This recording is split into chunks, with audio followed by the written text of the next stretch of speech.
రాఘవ ఒక cab driver. తనకంటూ ఉన్నది వాళ్ళ బామ్మ మాత్రమే. వాళ్ళిద్దరూ సిటీలో ఓ అద్దె ఇంట్లో ఉండేవారు. రాఘవ క్యాబ్ నడపగా వచ్చిన డబ్బులతోనే వాళ్ళ ఇల్లు గడిచేది. ఆ పక్క వీధిలోనే అఖిల తన 4 ఏళ్ల కూతురుతో కలిసి ఉండేది. సంవత్సరం క్రితం ఆమె భర్త చనిపోతాడు. అతను మొదలుపెట్టిన వ్యాపారాన్ని చూసుకుంటూ కూతుర్ని పోషించుకునేది అఖిల. ఓ రోజు ఉదయం ఆమె కూతురు శాన్వి స్కూల్ బస్సు రాలేదు. డ్రైవర్ నుండి ఆమెకు ఫోన్ వచ్చింది. మేడం, బస్సు రిపేర్ ఉంది, పాపని స్కూల్కి మీరే తీసుకెళ్ళండి అంటూ. అయ్యో, ఇప్పుడెలా? ఇప్పుడు బస్ స్టాండ్కి వెళ్ళి బస్సు పట్టుకొని స్కూల్ దాకా వెళ్ళేసరికి లేట్ అవుతుందేమో అనుకున్న ఆమె, సర్లే కార్ బుక్ చేస్తాను అంటూ ఆన్లైన్లో క్యాబ్ బుక్ చేస్తుంది. పక్క వీధిలోనే ఉన్న రాఘవ బుకింగ్ రావడంతో అర్జెంటుగా బయలుదేరుతాడు. మేడం, రైడ్ బుక్ చేసింది మీరేనా? అవును, అర్జెంటుగా వెళ్ళాలి. పాపని ముందు స్కూల్ దగ్గర డ్రాప్ చేయాలి. సరే మేడం, ఎక్కండి. అలా అఖిల, శాన్వి ఇద్దరూ రాఘవ కార్లో బయలుదేరారు. కొంత దూరం వెళ్ళాక, డ్రైవర్ ఇక్కడ ఆపు. ఓ, ఇదేనా స్కూలు? అఖిల శాన్విని స్కూల్లో వదిలేసి మళ్ళీ బయలుదేరింది. ఆమె చాలా కంగారుగా ఉండడం అద్దంలో నుండి చూసి రాఘవ గమనిస్తాడు. ఏమైంది ఈవిడకి? దేని గురించో భయపడుతున్నట్టుగా ఉంది. అడుగుదామా? వద్దులే, డ్రైవర్వి డ్రైవర్లా ఉండు అంటూ డైలాగ్ వదిలిందంటే నాకే అవమానం అని మనసులో అనుకుని ఊరుకున్నాడతను. కొంత దూరం వెళ్ళాక ఆమె దిగవలసిన చోటు వచ్చేసింది. ఆ చోటంతా ఖాళీగా ఉంది. దూరంగా ఒక టెంట్ కనబడుతుంది.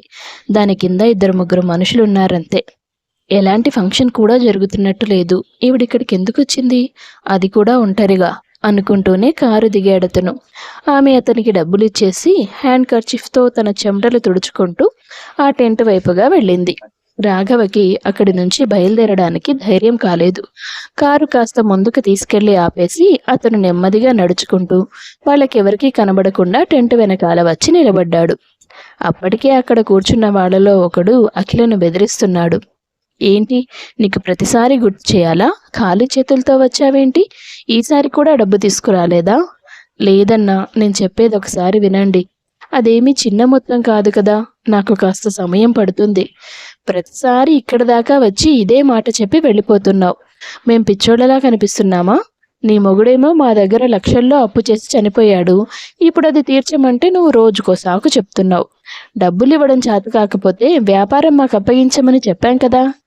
అన్నా, మీరంతా ఆయన స్నేహితులే కదా. ఆయన ఎంత కష్టపడి ఈ వ్యాపారాన్ని నిలబెట్టారో మీకు కూడా తెలుసు. ఇది ఆయన కళ. ఆ కళని భవిష్యత్తులో నా కూతురు ముందుకు తీసుకెళ్లాలన్నది ఆయన కోరిక. ఆ కోరిక తీరాలంటే ఈ వ్యాపారాన్ని ఇప్పుడు నేనే నడిపించాలి కదన్నా. ఇవన్నీ బాగానే చెప్తున్నావు, కానీ మాకు పనికొచ్చే మాటలు కాదివి. మీ ఆశయాలు, ఆశలు, కలలు ఇవన్నీ మాకు తిండి పెట్టవు. మా ఆస్తులు తాకట్టు పెట్టి మరీ నీ మొగుడికి అప్పులిచ్చాం మేము. మాకు కుటుంబాలు లేవా? ఇదే ఆఖరిసారి. నీకు కేవలం వారం రోజులు గడువిస్తున్నాం. ఈలోగా డబ్బులు సిద్ధం చేసుకో, లేదా వ్యాపారమైనా మాకు అప్పగించు. రెండూ చేయనంటే మేము పోలీస్ స్టేషన్ మెట్లెక్కాల్సి వస్తుంది అని అతను బెదిరించడంతో అఖిల కన్నీళ్లు పెట్టుకుంటూ అక్కడి నుంచి బయలుదేరింది. మెయిన్ రోడ్కి చేరుకున్నాక, అయ్యో, ఆ క్యాబ్ని అనవసరంగా పంపించేశాను. ఈ ఏరియాలో నాకు వెహికల్స్ దొరుకుతాయో లేదో, కాస్త ముందుకెళ్ళి చూద్దాం అని నడుస్తూ వెళ్ళిన ఆమె రాఘవ కారు అక్కడ ఉండడం గమనిస్తుంది. అదేంటి, నువ్వు వెళ్ళలేదా? లేదు మేడం, ఫోన్ వస్తే ఇక్కడే ఆగి మాట్లాడుతున్నాను. సరే, నన్ను ఆఫీస్కి తీసుకెళ్తావా? సరే మేడం, ఎక్కండి. రాఘవ కారు నడుపుతూ, క్షమించండి మేడం, నేను అసలు ఇక్కడి నుంచి వెళ్ళలేదు. మీరంతలా కంగారు పడుతుంటే చూసి భయం వేసింది. ఒంటరిగా ఇలాంటి చోటుకు వచ్చారు, ఏదైనా ప్రమాదమేమోనని మిమ్మల్ని ఫాలో అవుతూ అక్కడి దాకా వచ్చాను. వాళ్ళెవరు మేడం? మిమ్మల్ని ఎందుకు బెదిరిస్తున్నారు? అంటే మీకు చెప్పడం ఇష్టం లేకపోతే చెప్పొద్దు. నా బాధ ఎవరికి చెప్పుకున్నా తీరేది కాదులే. కొన్ని సంవత్సరాల క్రితం నా భర్త ఓ వ్యాపారం మొదలెట్టాడు. అది సక్సెస్ అయింది. ఆ తర్వాత మా పెళ్లి జరిగి పాప పుట్టి అవన్నీ జరిగాయి. ఇన్నేళ్లలో ఎప్పుడూ తన స్నేహితుల దగ్గర తను అప్పు చేసినట్లుగా నాతో ఆయన చెప్పనే లేదు. ఆయన నా దగ్గర ఏ విషయమూ దాచరు. కానీ వాళ్ళేమో ఆయన వాళ్ళ దగ్గర 50 లక్షలు అప్పు చేశాడని, అది తీర్చాలని నన్ను ప్రెజర్ చేస్తున్నారు. వాళ్ళ దగ్గర కాగితాలు ఉన్నాయా మేడం? ఉన్నాయి. వాటి మీద నా భర్త సంతకాలు కూడా ఉన్నాయి. ఇప్పుడు నేను ఆయన మీద నాకున్న నమ్మకాన్ని నమ్మాలా, కాగితాల మీద కనిపించే సంతకాలు నమ్మాలా? అర్థం కావడం లేదు. ఆయన ఆశయం కొనసాగించడానికి వ్యాపారాన్ని నేను చూసుకుంటున్నాను, కానీ ఈ వ్యాపారంలో నాకు ఎలాంటి మెలకువలు తెలియదు. కాబట్టి అంత డబ్బుని నేను ఇంత త్వరగా సంపాదించలేను. వాళ్ళు మాట్లాడితే వ్యాపారం తమ చేతుల్లో పెట్టమంటున్నారు. అది నాకు ఇష్టం లేదు. పోనీ లీగల్గా వెళ్ళొచ్చు కదా మేడం. అలా చేస్తే కోర్టు నాకే గడువు పెడుతుంది. ఈ గడువులో తీర్చేయాలి లేదా వ్యాపారం అప్పజెప్పేయాలని. ఇందులో నాకు ఉపయోగపడేది ఏమీ లేదు. ఒకప్పుడు చెల్లెమ్మ అంటూ ప్రేమగా మాట్లాడే వాళ్ళందరూ ఇప్పుడు నా చేత కన్నీళ్లు పెట్టిస్తున్నారు. ఆయనతోనే నా మర్యాద, సంతోషం అన్నీ పోయాయేమో అనుకుంటూ బాధపడింది అఖిల. కాసేపటికి ఆఫీస్కి చేరుకుంది. డ్రీమ్ వెడ్డింగ్ ప్లానర్స్ అని ఒక పెద్ద ఎంట్రన్స్ బోర్డు ఉంది ఆఫీస్ ముందు. అమ్మో, పెద్ద బిజినెస్ అయి ఉంటుంది. ఇంత పెద్ద స్థలంలో ఆఫీస్ పెట్టారంటే.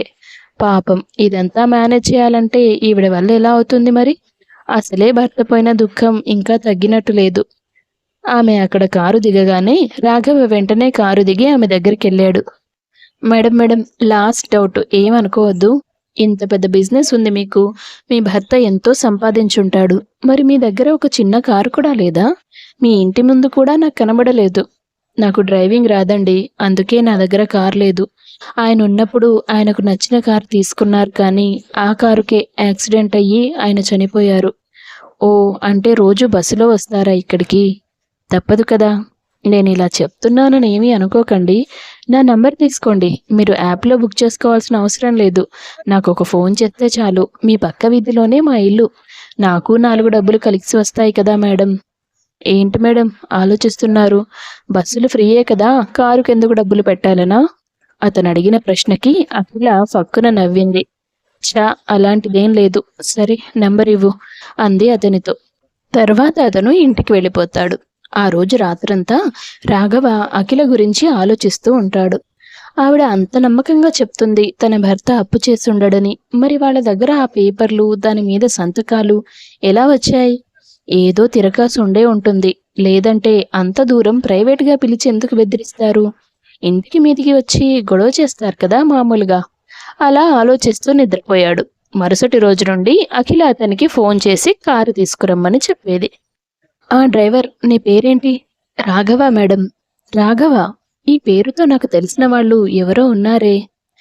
ఎలాగో రోజు కారులోనే తీసుకెళ్తావు కదా, స్కూల్ దారి మధ్యలోనే. కాబట్టి పాపని స్కూల్ దగ్గర వదిలి వెళ్దామని డిసైడ్ అయ్యాను. ఏమంటావు శాన్వి? ఓకే మమ్మీ, బస్సులో కంటే నీతో స్కూల్కి వెళ్ళడమే బాగుంటుంది. Sweet baby.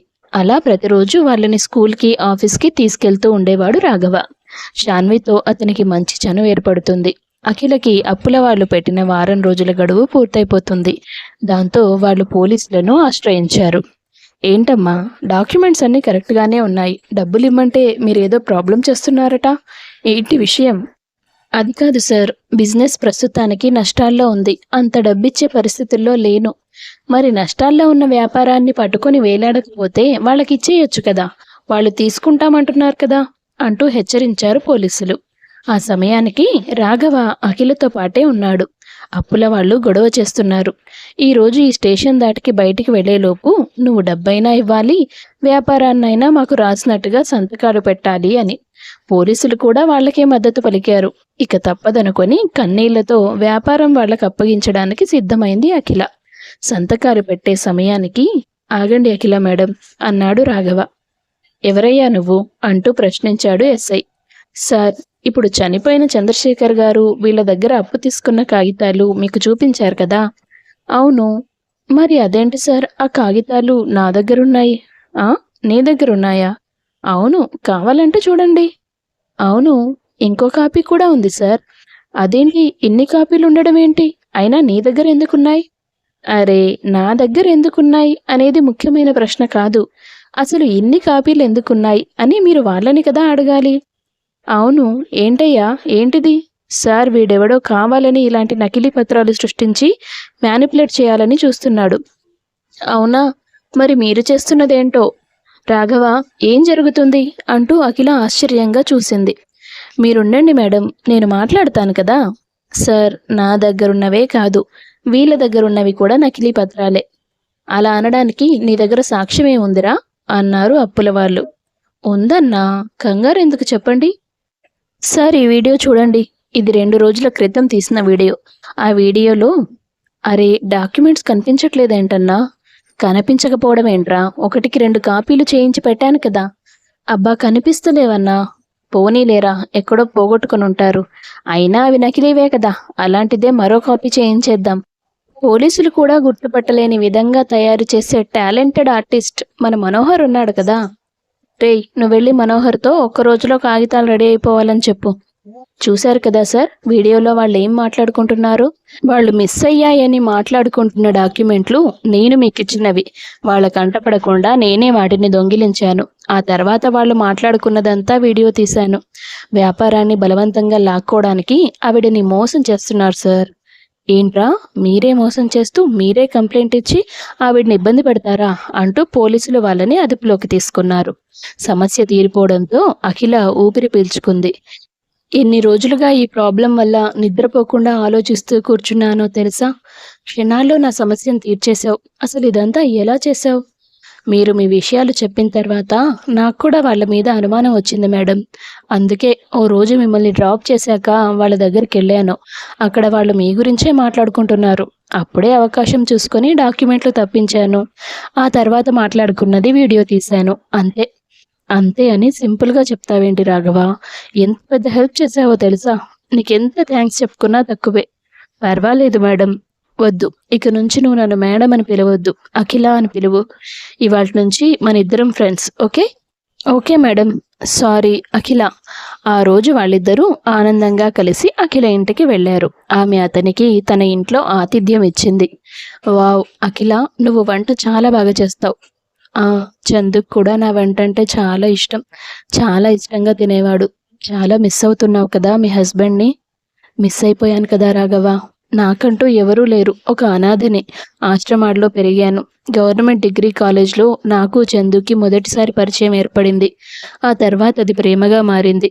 తనకి వెడ్డింగ్ ప్లానర్గా సొంత కంపెనీ పెట్టి చాలా గొప్పగా ఎదగాలని డ్రీమ్ ఉండేది. చాలా తంటాలు పడి కంపెనీ పెట్టాడు, నిలబెట్టుకున్నాడు. మా పెళ్లి జరిగింది, షాన్వి పుట్టింది. చాలా హ్యాపీగా సాగిపోతోంది జీవితం. అంతలో ఒక సడన్ యాక్సిడెంట్ నా తలరాతని మార్చిపడేసింది. నేనంత సంతోషంగా ఉండడం దేవుడికి కూడా నచ్చలేదేమో. ఇప్పుడున్న సమస్య ఏంటంటే బిజినెస్ గురించి నాకేం ఐడియా లేదు. నేను ఎప్పుడూ తన బిజినెస్ వ్యవహారాల్లో కలగజేసుకున్నదే లేదు. అందుకే తన ఆశయాన్ని నేను కొనసాగించలేకపోతున్నాను. అలా అని వదిలేయలేకపోతున్నాను. నువ్వేం బాధపడక అఖిల, నీకు తోడుగా నేనుంటాను. చందు గారు మొదలుపెట్టిన కంపెనీ ముందుకు నడిపించాలన్న నీ కోరిక తప్పకుండా నెరవేరుతుంది. మరుసటి రోజు నుండి కారు నడపడంతో పాటు అఖిల వాళ్ళ కంపెనీకి వెళ్ళి అక్కడ వ్యవహారాలు కూడా చూసుకునేవాడు రాఘవ. తన కష్టంతో తెలివితేటలతో కొన్ని నెలల వ్యవధిలోనే కంపెనీకి పూర్వవైభవం తీసుకొచ్చాడతను. అఖిల సంతోషానికి హద్దులే లేవు. తనకి కష్టమన్న ప్రతి చోట రాఘవ తనతో నిలబడ్డం ఆమెకెంతో ధైర్యాన్నిచ్చింది. అఖిల, ఇప్పుడు నువ్వు సంతోషంగా ఉన్నావా? చాలా సంతోషంగా ఉన్నాను రాఘవ. నువ్వు తోడుగా లేకపోతే ఇదంతా నా వల్ల అయ్యేదే కాదు. ప్రతి కష్టంలో నువ్వు నాకు తోడుంటున్నావు. ప్రతిసారి నన్ను గెలిపిస్తున్నావు. నీలాంటి వ్యక్తి నా జీవితంలోకి రావడం నిజంగా నా అదృష్టమే అనాలి. నేను నీ జీవితంలోకి రావడం అదృష్టమో కాదో నాకు తెలియదు. కానీ నువ్వు నా జీవితంలోకి వస్తే ఖచ్చితంగా నేను అదృష్టవంతుడనని నమ్మకం వస్తుంది నాకు. ఏమంటున్నావు రాఘవ? మొదటిసారి నువ్వు నా పేరు విన్నప్పుడు ఇదెక్కడో విన్నానని అన్నావు కదా? అవును. ఎక్కడ విన్నావో నేను చెప్పనా? చిన్నప్పుడు నువ్వు చదువుకున్న స్కూల్లో నీతో పాటు చదువుకున్న వాళ్ళలో నేను ఒకరిని. వాట్? నువ్వు నా క్లాస్మేట్ రాఘవా? అవును. అప్పటి నుంచి నేను నిన్నెంతో ఆరాధించేవాడిని. కానీ నా 10వ తరగతి తర్వాత అమ్మ నాన్న చనిపోయారు. బామ్మ నన్ను తీసుకొని సిటీకి వచ్చేసింది. ఎలాగోలా డిగ్రీ దాకా చదివించింది, కానీ పరీక్షలు రాయకముందే బామ్మ ఆరోగ్యం పాడైంది. దాంతో నేను ఇలా డ్రైవర్గా మారిపోయాను. నువ్వు కనిపిస్తే బాగుండని నేను అనుకోని రోజే లేదు. నువ్వు పెరిగిన ఆశ్రమానికి వెళ్ళి అడిగితే అక్కడ లేవన్నారు. నీకు పెళ్ళైపోయిందని చెప్పారు. అంతటితో నేను నా మనసు చంపుకునే ప్రయత్నాన్ని చేశాను. 3 సంవత్సరాల తర్వాత ఓసారి రోడ్డు మీద పాపతో కలిసి కనిపించావు. కనీసం నీ సంతోషాన్నైనా చూద్దామని ఇంటి వరకు ఫాలో అయ్యాను. ఇక్కడి దాకా వచ్చాక తెలిసింది నీ భర్త చనిపోయి బిడ్డతో ఒంటరిగా కష్టాలు పడుతున్నావని. చాలా బాధేసింది అక్కి. అందుకే నేను పక్క కాలనీలో రూమ్ తీసుకొని నీకు దగ్గరగా ఉండడానికి ఇక్కడికి వచ్చాను. ఆ తర్వాత అంతా నీకు తెలిసిందే. సారీ రాఘవ, నేను నిన్ను గుర్తుపట్టలేదు. అలాగే నువ్వు నాకెంత సాయం చేసినా కూడా నీ ప్రేమని నేను ఒప్పుకోలేను. అందుకు కూడా సారీ. నేను ఇప్పటికీ చందు జ్ఞాపకాల్లోనే బ్రతుకుతున్నాను. నా వల్ల కాదు తనని మర్చిపోవడం. నువ్వు పెళ్లి చేసుకొని వెళ్ళిపోయావు. అందుకని నీ జ్ఞాపకాల్లో బతకడం కోసం నేను మరో పెళ్లి చేసుకోకుండా జీవితాంతం ఇలాగే ఉండిపోతానంటే అది కరెక్టే అంటావా? నోనో, నేను అస్సలు అలా అనలేను. నీకంటూ ఒక జీవితం ఉండాలి. మరి నీకుండకూడదా అఖిల? నీకు జీవితం ఉండకూడదు, శాన్వికి ఒక తండ్రి ఉండకూడదా? రాఘవ, నేను నీ గురించి కూడా ఆలోచించే చెప్తున్నాను. పెళ్ళయి ఒక బిడ్డ ఉన్న మనిషిని పెళ్లి చేసుకోవాల్సిన అవసరం నీకు లేదు. నీకు చాలా మంచి భవిష్యత్తు ఉంటుంది. కానీ ఆ భవిష్యత్తులో నాకు నువ్వు కావాలి అఖిల. ఆ భవిష్యత్తులో శాన్వి కూడా ఉండాలి. మన ముగ్గురి భవిష్యత్తు, సంతోషం ఒకటే అయి ఉండాలి. జ్ఞాపకాల్లో మిగిలిపోయిన ప్రేమ కోసం శాన్వికి దక్కాల్సిన సంతోషాలన్నింటినీ దూరం చేస్తావా? నీ జీవితాన్ని మోడులా మార్చుకుంటావా? ఇందుకు నేను ఒప్పుకోను.